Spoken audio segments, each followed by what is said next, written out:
जय हिंद। तो समझते हैं NIS DElEd supreme court review में कुछ महत्वपूर्ण बदलाव हुए हैं, जिनकी इन्फॉर्मेशन मैं आप लोगों के साथ इस छोटी सी वीडियो के माध्यम से साझा करने वाला हूं। इसी क्रम में सबसे महत्वपूर्ण एनआईएस डीएलएड के संबंध में जानकारियों की एक भी कड़ी आपसे छूती नहीं रहेगी। आप केवल और केवल चैनल के साथ बने रहें। ऐसे में एनआईएस डीएलएड के संबंध में वर्तमान में जो जो जानकारियाँ अथेंटिक स्रोतों के माध्यम से निकल के आती हैं, मेरा पूरा प्रयास रहता है कि ससमय आप लोगों तक पहुँचाया जाए, ताकि आप लोग वर्तमान स्थितियां और परिस्थितियों से रूबरू हो सके। तो ऐसे में 14 लाख शिक्षक परिवार का जो भविष्य है इस समय दांव पे लगा है। तो चलिए review petition official case status पे चलेंगे, वहां से महत्वपूर्ण बदलाव क्या हुए हैं उसके संबंध में जानकारियां जो है मैं आप लोगों के साथ साझा करता हूं। तो ऐसे में देखिए, एनआईएस जजमेंट पर एक ही रिव्यू पिटीशन फाइल हुआ है, जो कि सिर्फ और सिर्फ उत्तराखंड के मात्र 63 अब पिटिशनर के आर्थिक सहयोग से विश्वनाथ जी ने फाइल किया है। जैसा कि रिव्यू पिटीशन को लेकर विश्वनाथ सर उत्तराखंड जो है कि उत्तराखंड राज्य से लीड कर रहे हैं।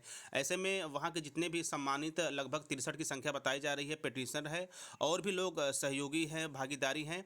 लेकिन इसी क्रम में जो सबसे महत्वपूर्ण चीज़ ये है, डायरी नंबर 4961/2024 वही है।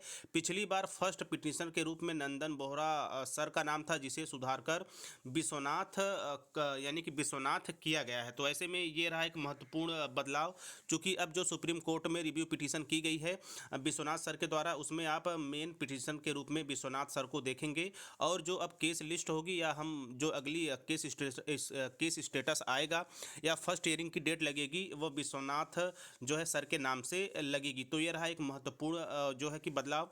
इसी क्रम में यदि बात की जाए केस की, तो Vishwanath versus the state of Uttarakhand के नाम से रिव्यू पिटीशन की जो फाइल है वो देखी जाएगी। और चूंकि अभी 4961 डायरी नंबर के साथ साथ अभी फर्स्ट हियरिंग जो डेट है वो अभी पेंडिंग के रूप में है। इसी क्रम में मनदीप जो है कि मनदीप कालरा जो है एडवोकेट हमारे हैं, उनकी देखरेख में रिव्यू पिटीशन उत्तराखंड टीम राज की तरफ से विश्वनाथ सर की तरफ से जो है कि दायर की गई है, जिसका डायरी नंबर प्राप्त हो चुका है। इसी क्रम में अब जो केस है वह Vishwanath versus the state of Uttarakhand supreme court review petition के नाम से जाना जाएगा। और जल्द ही इसकी जो फर्स्ट हियरिंग होगी वो मेंशन होगी, और अगली जो अपडेट होगी जल्द ही उसके माध्यम से मैं सारी जानकारियाँ आप लोगों के साथ साझा करने वाला हूँ। तो ऐसे में ये रहा एक महत्वपूर्ण बदलाव, चूंकि हर एक छोटी बड़ी जानकारियों से आप बिल्कुल रूबरू हो सके, जानकारियों के संबंध में कोई भी पहलू आपसे अछूता न रहे, इसलिए छोटी बड़ी हर एक जानकारी टीचर प्लानिंग पॉइंट चैनल के माध्यम से मेरा पूरा प्रयास रहता है कि आप लोगों तक पहुंचाया जाए। तो वर्तमान के लिए ये रहा मेन इन्फॉर्मेशन। इसी क्रम में आप देख ही रहे होंगे कि लगभग रिव्यू पिटीशन के जो है कि क्रम में ये पहला है। इसी क्रम में यदि सुप्रीम कोर्ट की और बात की जाए, तो कौशिक दास सर जो है कि असम से लीड कर रहे हैं।